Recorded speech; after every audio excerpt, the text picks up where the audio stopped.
But you and I realize that it's either building your body or breaking it down, okay, in some form or fashion. So let's think about this. Food, you have the alkaline side, and then you have the acidic side, right? Can you get away with a little bit of acidic? Sure. If you eat enough alkaline, bring it on back, right? Well, think about this with emotions. Some are alkaline. Love, joy, peace, right? Patience, kindness, goodness. How about rage, anger, resentment? All those things are acidic, and you can actually build disease in your body by having too much acidic emotions, and it makes total sense. How some people can have a pristine diet and you're still like, this person is oozing disease. How is that? You know? So I think that's something to think about, and it's also thinking about stopping with the judgment of everybody, you know, and realizing that when we're having to judge people on the other side, we're only coming from on the outside, rather, on the other side of the phone, in my case. You are really just in judgment of yourself, and it's a fear-based stance. And when we can release that, that's when joy can begin, and that's when the true healing can begin, when you can just love everybody for where they are and stop beating people down, especially you know, I really think and not so much that guys don't do this too, because they do, but I'm a woman, so that's what I you know, know. It's like women really ripping other women down. True beauty in a woman is the confidence to build others up, and I really want to cultivate that more and more in my life. I think it is a virtue and quality that you just don't see much, and it's great, you know. And I wanted to talk about that about this weekend. I mean, maybe it's an Easter celebration of the rising of your Christ, you know. Maybe that's your situation. Maybe it's the renewal of spring. Maybe it's the blossom on the trees. Maybe it's you breathing your fresh, the breath of the new day. Maybe it's the Festivus for the rest of us. Or maybe you typically are just excited about Easter because the peeps are going to be on sale the day after. I don't know what you're doing. I love you for whatever you're doing. But let's just say you're meeting up with family or friends, right? And it's basically a festival of eating, okay? And how do you stay on your diet, your lifestyle, your new way of eating during these times? How do you do it? Does anybody have a plan? Has anybody thought this through? Role playing with yourself as if you are the parent, because at the end of the day, you must parent yourself. No one's going to do it because you're grown. So, and I'm grown.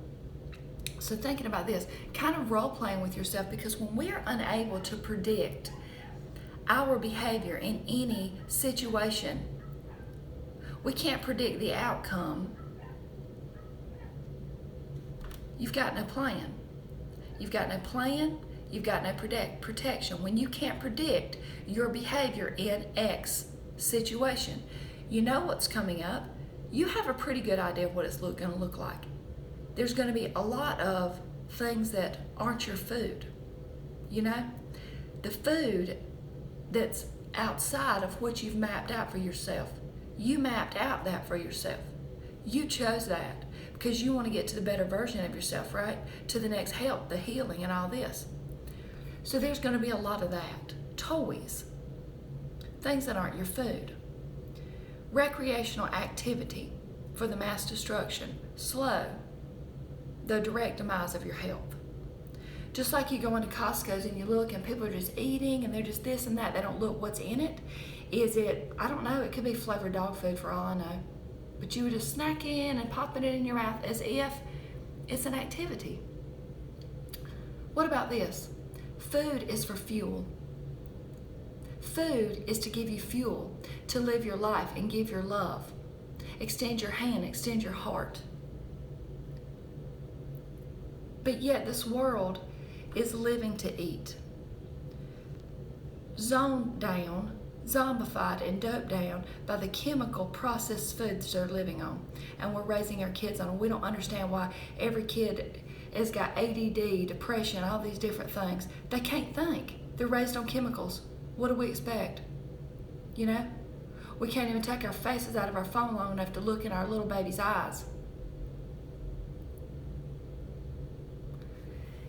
Anyway, what's the situation going to look like this weekend for you? What's it going to look like, and what do you look like in that situation? And I want to tell you something about that. You might be thinking, well, maybe you're just in the pre-contemplation stage of doing something different. So why would you start before this holiday? I'm going to tell you why. That you might I lovingly suggest why. What do y'all think? Oh, y'all are talking faster than I can look. Your connection's shaky. Is anybody else shaky?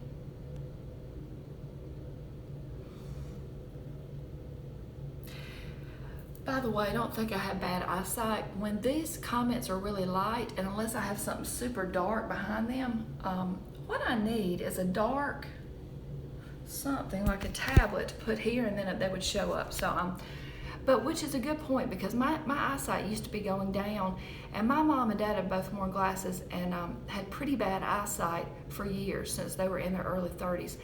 And I'm 46 and a half, and I have 20/20 vision, and my eyesight has come up in the years. Regeneration, restoration of your body, soul, mind, and spirit. Respiration and regeneration of each cell. Right? Did anybody know this song? I'm gonna look. Hey, Myra. Myra, okay, Myra, what is it? Come on. Does anybody know?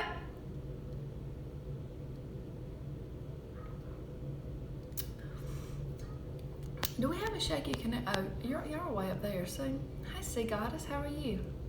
Nobody knows. Yours is fine. Thank you. I forget this color. I meant to get it out. It's Mineral Fusion. I did them the other day. Anyway, let's sing, and then I want to. Nobody knows. Come on. I think that next week I am going to give away some free Skype sessions. Ozzy, that was a good guess, but no. Janie's crying. Who is that?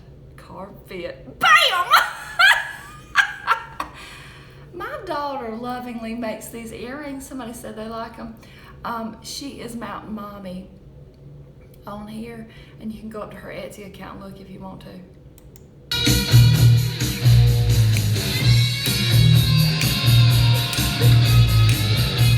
Y'all like that?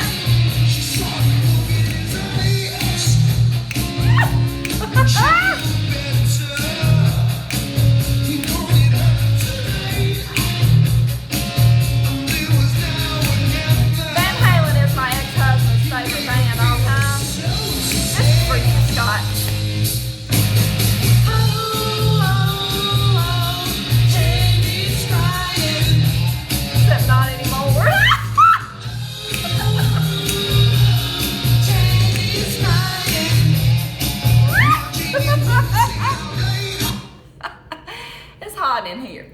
Anyway, every time I say his name, I start to sweat some. Anyway, so let me say this.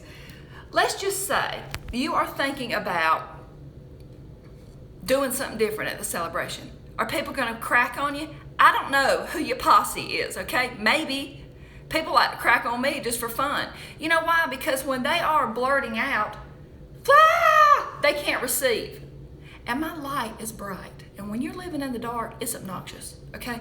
People are like in a dark hotel room with the blinds, you know, the darkening shades. And you're like, when it's early in the morning, and these dudes have a hangover. I don't know how many dudes you're hanging out with, okay? I don't know what you're doing. Stay on topic, Tanya. So you're in a hotel room, okay, in a shifty town. You're in Myrtle Beach, South Carolina, okay? And you're down on those hotels that are like down near the Grand Strand where you can get them for cheap. You know the ones. And you're up before everybody else, and you're wondering what the heck went down, okay? Like you don't know. But all these other people, they don't live in your light. You don't belong there. I don't know why you went there, okay? But you did. And you are like the crack that's coming in where the room darkening blinds are barely splitting open and it's blaring in, that's who you are. And people are like, bright light, bright light. So are people going to be, I don't know what they're going to do. Just smile and say, yeah, I'm doing different. Come on, let's hide some Easter eggs. Take the heat off yourself and put it on them. Or, girl, I got this bikini. And it's just X number of weeks, so I'm going to be rocking that thing. So do you think that Cadbury egg's going to help me look better? I don't think so. You don't have to say, when these sentient beings come around the turnpike and they actually know what's going on and the hormones from the fear are pumped into their organs. And do you realize that it releases hormones into their body and it goes into the meat and you are actually eating that? That's what's on the table. You are eating fear, and what you become, what you are. See, nobody asks you to bring your soapbox. Just don't. Okay, it's dusty, and that you don't pack your soapbox in your Easter basket, right? So you're going to go. Say you're going somewhere else. Are you going to assume other people are going to accommodate you? I would suggest no. Bring what you want to eat. Bring something that looks like, don't bring green dressing. If you're trying to blend in, okay, you could. I mean, I do, but let's just say you want to blend in this time because you're new at it, So what you want to do, bring one of my dressings like ranch replacement, creamy Italian vinaigrette. I have hundreds of dressings on my YouTube channel. Type in dressings. It won't cost you a dang thing, okay? It's right there for you. Scroll down through my Instagram. I put one up yesterday that was really good. Whole recipe's there for you. It's a slamming dressing, okay? Make that, put it in a beautiful container, whatever. You make a lovely salad. You take it and you eat your food. And you make enough for everybody else. And then if they don't want it, you're having a cheerleading party inside. You're celebrating because you can eat that later, right? Maybe you make some corn crackers. Maybe you're not into dehydrating yet, all these different things. But bring something you can eat. Eat your food and then do something else. Decide what you want to be. Go to that celebration and say, listen, this Peter Rabbit Festival ain't taking me down, okay? When you can start to master these things, and people like to think, well, I'll just start after this. I will start after Lulu's wedding. I will start after the keg party tonight, okay? Like, I already had a little bit of jelly beans at work. Like, I've screwed it up. I will start tomorrow. So now you're going to go and you're going to do, I don't know what your funneling beer. I don't know who you are, okay? What you're doing. Why? Why not start right now? Because all those thought processes would work if, for example, I'll start after Easter, would work if there was never going to be another situation ever. There's never going to be another celebration. There's never going to be another situation. Never something in your inbox. Never somebody disapproving. Never, a holiday. There's never going to be another one. So then I can see your process. Okay, this is just one time, and then forever after that, there won't be another situation. But as you and I know, that's not accurate. It's not even accurate down to the holidays. Furthermore, you're waiting on everything to be just right, because if you didn't just come out of a situation, you are in a situation now. And if you're not in a situation now, something's coming. If we keep on waiting on everything to be perfect, people to approve, you to have the right lighting, the moons and suns to be aligned, I think there's just one sun. It's never going to happen. Your kids to get up off their lazy butts and help you so you have time to, no, they're not going to. You've trained them to sit there, okay? Nothing has to change. Listen to this empowerment. Nothing has to change. The season doesn't have to change. The day doesn't even have to change. The week, the month, your family, your sucky husband, you trying to get a partner, you trying to get a decent date, your engagement to happen, your marriage to be, okay, I'm finally getting there, you to have a baby, your kids to be grown, you to have a decent job. It's never over, because it's a thing called life. It's never over. So this is what's empowering. You know what you need to wait on? Does anybody know? Do you know what you need to wait on before you can